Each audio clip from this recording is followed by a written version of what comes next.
दोस्तों, स्वागत है मेरे चैनल में शिव पुराण में। आज हम पढ़ाएंगे शिव पुराण में आपका अध्याय जो होगा, अध्याय 13 चल रहा था। अध्याय 13 में इसका पार्ट 2 हमने यहाँ तक पढ़ लिया था। भस्म लेकर उसके द्वारा त्रिगुण लगाए, तो उसके आगे हम पढ़ेंगे पार्ट 2 में। इस विधि का पालन न किया जाए तो इसके पूर्व ही यदि जल में भस्म गिर जाए तो गिरने वाला नरक में जाता है।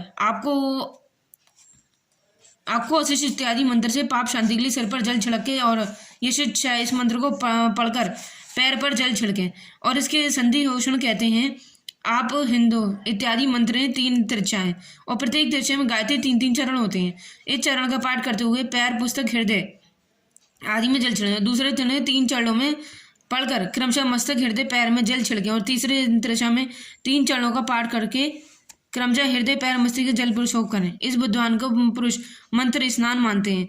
अतः किसी अपवित्र और किशित स्पर्श हो जाने पर, अपना स्वास्थ्य ठीक न रहने पर, राजा और राष्ट्र वह उपस्थित होने पर, यात्रा काल में जल की समाप्ति न होने की विवशता आ जाने पर मंत्र स्नान करना चाहिए। तो प्रातःकाल सूर्य से सूर्य माँ मनुष्य इत्यादि सूर्य नुवाक से, सायंकाल अग्निश माँ मनुष्य इत्यादि अग्नि संबंधी अनुवाक से जल का आचमन करने पर पूर्ण जल से अपने अंगों का प्रोक्ष करें। मध्यम काल में भी आप पुनः इस मंत्र को आचमन करना चाहिए और पूर्णतः प्रेक्षण या मार्जन करना चाहिए। तो प्रातःकाल की संध्याओं में गायत्री मंत्र का और 3 बार ऊपर की ओर सूर्यदेव को अर्घ्य देने चाहिए। ब्राह्मणों मध्यकाल में गायत्री मंत्र के उच्चारण पूर्व सूर्य को 1 अर्घ्य देने चाहिए। फिर सूर्य काल के आने पर पश्चिम की ओर मुख करके बैठ जाओ, पृथ्वी पर सूर्य के लिए अर्घ्य दें और प्रातः काल मध्याह्न काल के समय अंजनी में अर्घ्य जल लेकर उंगलियों की ओर से सूर्य देव के लिए अर्घ्य दें। फिर उंगलियों के छिद्र से ढलते हुए सूर्य को देखें। उनके लिए स्वयं प्रदक्षिण करके शुद्ध आचमन करें। सायंकाल के सूर्योदय से ठीक समय पर संध्या करनी चाहिए। ऐसी ही सूर्योदय से 2 घड़ी पहले ही हुई संध्या निष्कल्ष होती है, क्योंकि वह संध्या काल का समय नहीं है और ठीक समय पर संध्या करनी चाहिए। ऐसे सत्र की आज्ञा। यदि संध्या उपोषणा किए बिना दिन बीत जाए तो प्रत्येक समय के लिए क्रमशः प्रायश्चित करना चाहिए। यदि एक दिन बीते तो प्रत्येक बीते हुए संध्या काल के लिए नित्य नियम के अतिरिक्त 100 गायत्री मंत्र का जप करें। यदि नित्य क्रम के लुप्त हुए 10 में से 3 बीते जाएं तो प्रत्येक में 1 लाख गायत्री मंत्र का जप करें। ऐसा 1 मास तक नित्य छू जाए तो पुनः आपका उपनयन संस्कार किया जाएगा और अर्ध सिद्धि के लिए इस ईशा, गौरी और ब्रह्मा, विष्णु, चंद्रमा आदि ऐसे अन्य देवताओं को शुद्ध जल से तर्पण करें। फिर तर्पण कर्म को ब्राह्मण करके शुद्ध आचमन करें।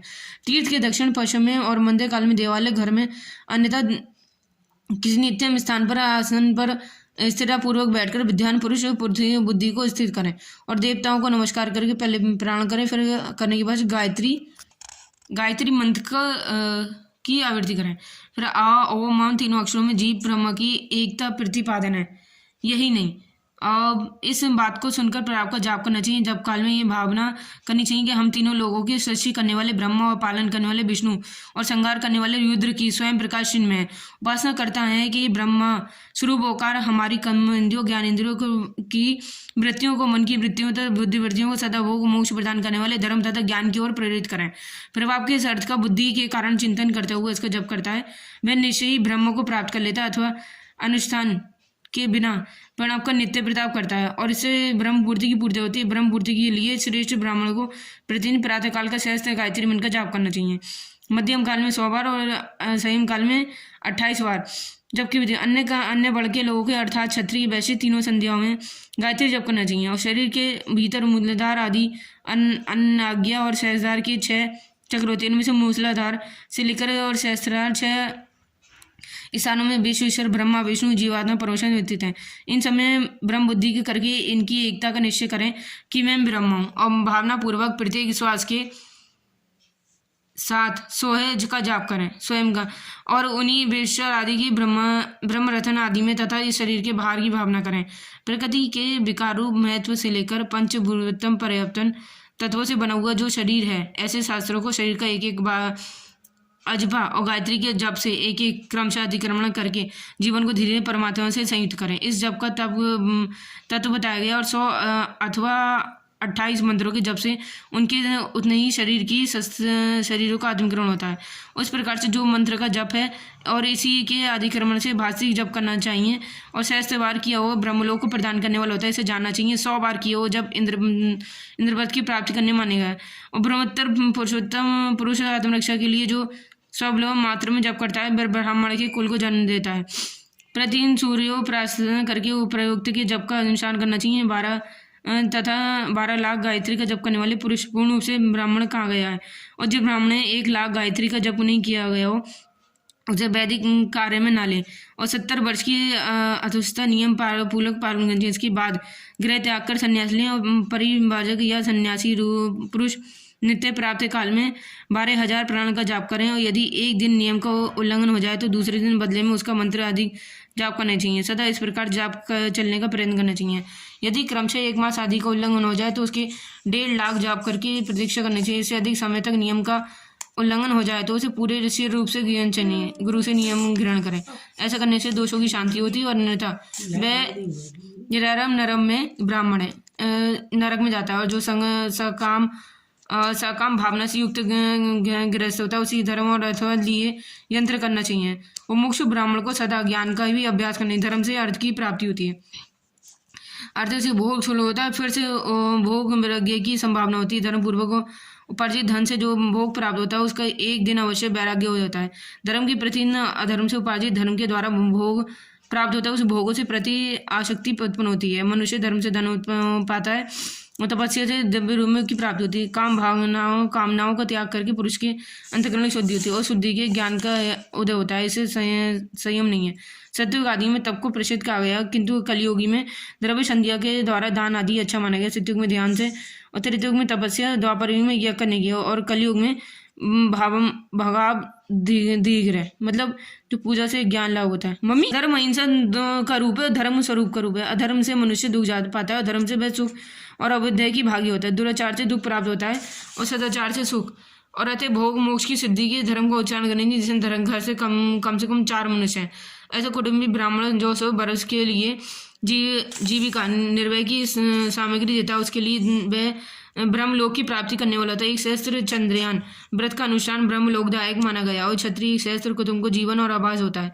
उसका वह कर्म इंद्रलोक की प्राप्ति करने वाला होता है। 10,000 कुटुंबों को दिया हुआ आश्रय दान तथा ब्राह्मण कहलाता है। दाता पुरुष देवताओं को प्रसन्न करने होता है, उसी का लोक और प्राप्त होता है। ये बात वेदावता पुरुष आदि तरह मानते हैं। धनहानि पुरुष सदा तपस्या का अर्जन करें क्योंकि तपस्या तीर्थ सेव का अक्षर द्वारा मनुष्य उसका भोग करता है। अभी मैं न्यूनतम धन के उपार्जन की विधि बता रहा हूँ। ब्राह्मण को चाहिए कि वह सदा सावधान रहकर मतलब दान ग्रहण तथा यज्ञ करने वाले आदि से धन का अर्जन करें और वह इसलिए कहीं दीनदनता दिखाएं और न अत्यंत क्लेश धर्म कर्म करें। क्षत्रिय भाव से उसके धन को उपार्जन करें। वैश्विक में से गोरक्षक नया प्रजय धन का दान करने धातुओं को ज्ञान की सिद्धि प्राप्त है। ज्ञान सिद्धि द्वारा तथा सर्वपूर्व से गुरु मोक्ष स्वरूप मोक्ष स्वरूप की सिद्धि ब्रह्म रूप से स्थिति प्राप्त होती है जिससे मुक्त से पुरुष का परमानंद अनुभव होता है। गृहस्थ को पुरुषों के लिए चाहिए कि वह धन और धनयंता का पशुओं का दान करे और वह तृष्णा निवृत्ति के लिए जल और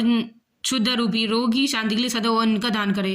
खेत खान आदि कच्चा अन्न और भोजन और ये 4 प्रकार के सिद्ध अन्न दान करने चाहिए जिससे अन्न को खाकर मनुष्य जब तक कथा श्रवण आदि का सर्वोत्तम पालन करता है उतने समय तक उसे के लिए पुण्य फल का आधा भाग देता को मिल जाता है। इससे संयम नहीं है। दान देने वाला पुरुष दान में प्राप्त हुई वस्तु का दान और तपस्या करके अन्य प्रतिग्रह से पाप की शुद्धि कर लेता है, अन्यथा उसे गौरव नरक में गिरना पड़ता है। और अपने धन के 3 भाग करें, 1 भाग धर्म के, दूसरे भाग बुद्धि, तीसरा भाग उपयोग के लिए। नित्य नैमित्त काम की तीनों प्रकार के कर्म और धर्माधार रखे हुए धन से साधक को चाहिए कि वृद्धि के लिए वो रखे हुए धन से ऐसा व्यवहार करे जिससे उसकी वृद्धि हो और उपभोग के लिए रक्षित धन से हितकारक और परमिति पवित्र भोगे और खेती से पैदा करने के लिए धन का 10वां अंश दान करे। इससे पाप की शुद्धि होती है। उसे धन से धर्म और बुद्धि के लिए उपयोग पूर्वक पाप पूर्ण को हो जाती है और खेती की ही चौपट हो जाती है।